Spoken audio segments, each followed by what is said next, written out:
আসসালামু আলাইকুম, শুভ সকাল। আশা করি সকলে ভালো আছেন। আমি ভালো আছি আল্লাহর রহমতে। আজকে সকাল সকাল রোদ বেরোইছে, আবহাওয়া ভালো অনেক, আলহামদুলিল্লাহ। আল্লাহর শুকরিয়া যে আজকে সকাল সকাল রোদ বেরোইছে। আর সকলের দিন শুভ হোক, সুন্দর হোক। আমরা সবাই সুস্থ সুন্দর নিরাপদ থাকার চেষ্টা করবো, অন্যকে রাখার চেষ্টা করবো ইনশাল্লাহ। দেখেন রয়েছে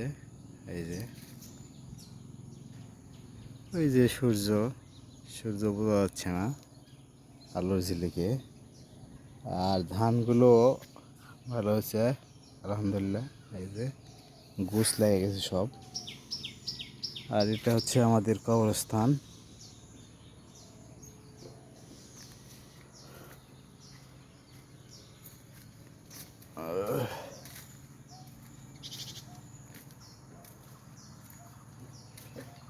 গ্রামের পরিবেশ, খোলামেলা পরিবেশ, খুব সুন্দর মনোমুগ্ধকর পরিবেশ। সবাই ভালো থাকবেন, সবার দিন শুভ হোক। আমার জন্য দোয়া করবেন। আসসালামু আলাইকুম রহমতুল্লাহ।